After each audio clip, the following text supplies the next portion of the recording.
2 people please, मेरे को हटा दीजिए। समय ना बीजेपी से गठबंधन करेंगे ना कांग्रेस से गठबंधन करेंगे। ये तो पुराना हो गया। बहुत सारे लोग हमारे संपर्क में हैं, दे आर ब्रेजनिंग इट आउट। लेना नहीं चाहते। मेरे को ये राजनीति आती नहीं तोड़ जोड़ की, इसके खिलाफ ये चेहरा चाहिए, ये सारे इकट्ठे हो जाओ, फिर इसको हराना है इस पार्टी। कांग्रेस ने इतने साल राज किया, एक काम बता दो कांग्रेस ने एक काम अच्छा किया हो। अरे संजीव जी, क्योंकि जनता हमारे खिलाफ खड़ी है तो जानी दुश्मन जिसको समाप्त करने का वादा किया था, और आप विधानसभा के सदस्य जिसने पारित किया था रेजोल्यूशन कि राजीव गांधी सिखों के हत्यारे हैं, उनका भारत रत्न वापस लिया जाना चाहिए। आज ऐसी कौन सी मजबूरी आन पड़ी कि मुद्दों के बावजूद मोदी को हराने के लिए घोर दुश्मनों के साथ, जिससे बच्चों की सौगंध खाई थी कि हाथ नहीं मिलाएंगे, उनके साथ चले गए, और बाकी सब छोड़िए निकाह फरमाने के बाद ये आज का स्टेटमेंट, ये कल का स्टेटमेंट है भगवंत मान का। कांग्रेस ईमानदार है जी? कांग्रेस ईमानदार। एक तो ये आपने ऐसी आदत डाल दी है, हर आदमी बॉडियो लेके चलता। आपने मेन पॉइंट पे बोल दिया। नो, आपके इंडिया गठबंधन, आपने उस पार्टी से 60-70 साल से हमारे बुजुर्ग इन्हीं से तो पीड़ित हैं। भगवंत मान कहते हैं अरविंद केजरीवाल को एक तरीके से तमाचा मारते हुए राजनीतिक रूप से कि ये तो बेईमान पार्टी है, पंजाब में हम इनसे गठबंधन नहीं कर पाएंगे, 13 की 13 हम अकेले लड़ लेंगे। मान्यवर बता दीजिए कि आप देश को बचाने चले हैं उसी बेईमान पार्टी के साथ। वाह भाई वाह, क्या हुआ संजीव जी। और आप कहते हैं ईडी सीबीआई, इसी सीबीआई ईडी की जांच आपने भूपेश बाघेल को गिरफ्तार करने के लिए छत्तीसगढ़ में आप प्रभारी थे तब मांग की थी कि शराब घोटाले में गिरफ्तार हो। यही कांग्रेस पार्टी बोलती है ईडी की कार्रवाई संजय सिंह पर और मनीष सिसोदिया पर बिल्कुल सही है। तो बताइए आपका स्टैंड क्या। और मुद्दों की जहां तक बात है, मान्यवर मुद्दों की बात तो हम ही कर रहे हैं ना। हम कह रहे 10वें से 30वें स्थान पर अर्थव्यवस्था, आज का डेटा है 8.4% जीडीपी ग्रोथ रेट हुई है। आप मुझे बता दीजिए आपके मुद्दे क्या है। सनातन को उजाड़ना किसने कहा? उदयनिधि स्टालिन ने। किसने कहा रामचरितमानस धोखा है? किसने कहा हिंदू धर्म धोखा है? समाजवादी पार्टी आरजेडी ने कहा। कांग्रेस पार्टी जो लगातार राम मंदिर का विरोध करती है, आपने कहा था कि राम मंदिर नहीं जाना है, नानी ने बोला है कभी नहीं जाना है। तो धर्म की बात कौन कर रहा है बताइए। और संदेश खाली पर, क्योंकि महिलाओं के विषय पर आ जाएंगे ना आप लोग, तो संदेश खाली पर आज तक अरविंद केजरीवाल का एक बयान है, हमने ब्रिजभूषण पर कार्रवाई की, हमने आईआईटी बीएचयू पर कार्रवाई की। अब आप बताइए संदेश खाली पर आपका क्या स्टैंड है? आज तो उसको गिरफ्तार करने पर मजबूर हो गई थी वहां की सरकार, आपका स्टैंड नहीं है ना। स्वाति मालीवाल गई। बताइए संजीव जी। ओके शरद प्रधान जी, विजय त्रिवेदी जी, अनुराग भदौरिया जी, आ रहा हूं। शरद प्रधान जी, हाँ शरद प्रधान जी, बीजेपी अपनी तैयारी में इस तरह दर है कि कहा जा रहा है कि आज प्रधानमंत्री, गृह मंत्री, पूरे टॉप नेताओं का लिस्ट बाहर आ जाएगी, कौन कहां से लड़ रहा है। तो वो जो अटकलें लगाई जा रही थी कि क्या प्रधानमंत्री 2-2 सीटों से लड़ेंगे, दक्षिण से भी लड़ेंगे, वो सब क्लियर हो जाएगा। यहां विपक्ष अभी इसमें लड़ी है, एक विपक्ष का, एक ही पार्टी का एक आदमी कहता है अलायंस ठीक है, उन्हीं का मुख्यमंत्री कह रहा हमें नहीं करना अलायंस कांग्रेस से, हम तो हो जाएंगे।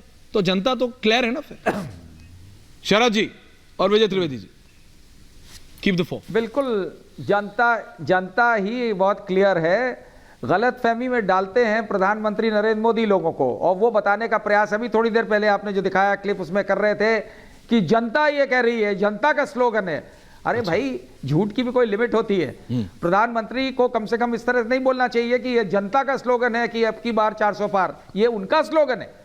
तो ये जो है, और मैं सोच रहा था कि मैं किसी न्यूज में पहली बार आपके चैनल में आया हूं, मैं सोच रहा था ये न्यूज चैनल है। अच्छा। लेकिन मुझे अभी पता लगा ये तो बीजेपी का चैनल है। अच्छा। और तो इस तरह से जिस तरीके का पूरी आपकी प्रक्रिया चल रही है, तो मुझे तो ये समझ में नहीं आ रहा है कि ये जर्नलिस्टिक चैनल है या पार्टी का चैनल माउथपीस है।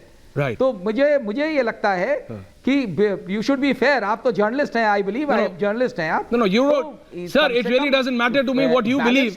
I know what I am, and you know what you are. I have called you as a senior journalist. Thank you for your comments. आप रहे पूरे डिबेट में, thank you so much. We have called you. तो your place, yes. Thank you so much. Vijay ji कुछ कह रहे हैं। विजय जी, आप अपना पॉइंट ऑफ व्यू रखिए, मुझे कोई इशू नहीं, लेकिन आपकी बात पे संजीव झा जी के ऊपर जो स्माइल आई है ना संजीव जी, बिल्कुल है, मतलब 100 आपका 100-200 ग्राम खून बढ़ गया शरद प्रधान जी के, जो मुझे वो है। वेरी गुड संजीव भाई। झा कौन है? विजय जी, आपको नहीं पता कोई बात नहीं सर, आम आदमी पार्टी के विधायक हैं। हाँ, विजय त्रिवेदी जी।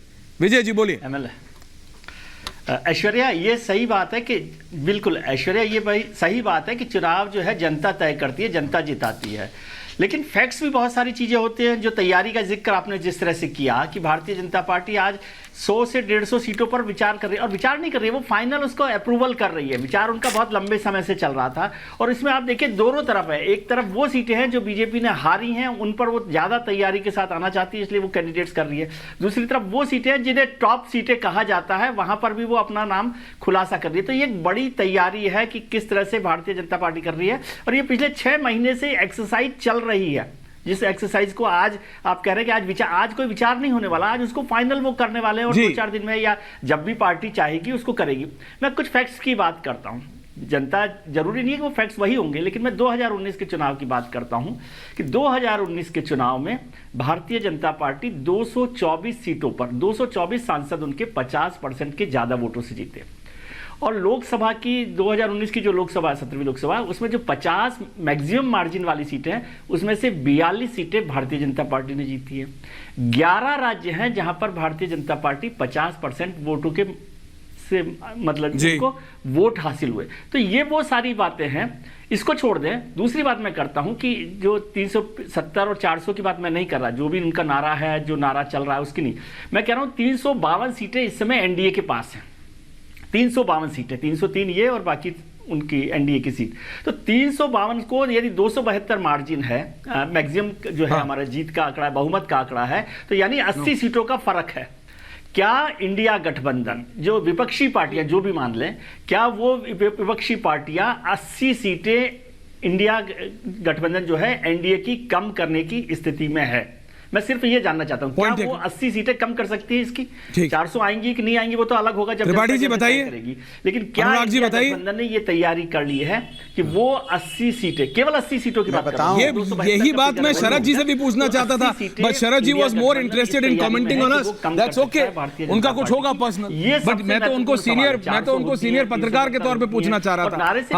रत्नाकर जी, रत्नाकर त्रिपाठी, किस तरह से काम कर रहा है Ratnakar Tripathi, I wanted his political analysis. अभी तो तय नहीं हो पा रहा कहां कौन किसके साथ लड़ रहा है, किसके साथ अलायंस हो रहा है। पंजाब में नहीं हुआ है, दिल्ली में हो गया है, हो गया भाई। ओके विजय, रिलैक्स अनुराग जी, क्या हो गया? सीट होती है गठबंधन में, सबसे बड़ी बात ही रखी जाती है, हो गया भाई, बीजेपी का गुणगान हो गया, उसके लिए सीट छोड़ दी जाए। वहां पर लेफ्ट पार्टी ने सबसे पहले कहा कि हम वायनाड की सीट लड़ेंगे। ओके विजय जी का ऑडियो कट गया, विजय जी आ रहा हूं। अनुराग जी, जो हो गया वो आपको अपने विधायकों को बोलना था, बहुत हो गया जी। आपके अपने विधायक बहुत कर रहे हैं बीजेपी का गुणगान, विजय जी को छोड़िए। हाँ बताइए, सुन लीजिए, कहां से काटेंगे सीट? नहीं सुन लीजिए, या कहां जीतेंगे अच्छा नहीं होता। Sorry, I should rephrase my question. इतना खुश होना अच्छा नहीं होता। सुन लीजिए, बोलिए। सुनिए, इतना खुश होना अच्छा नहीं होता। कई बार आदमी ज्यादा खुश हो जाता है, 24 के बाद दुखी भी हो जाए तो यही मैं सोच रहा था। आजकल क्रिकेट टेनिस खेल के आप बहुत सवाल लगातार ये हो रहा है। नहीं सुनिए, आप ऐसे अकेले राजनेता होंगे जो क्रिकेट टेनिस में छक्का मार के बहुत खुश हैं। बोलिए। देखिए, हम तो क्रिकेट टेनिस में नहीं, हम तो गुल्ली डंडा भी बहुत अच्छा खेलते हैं। देखा नहीं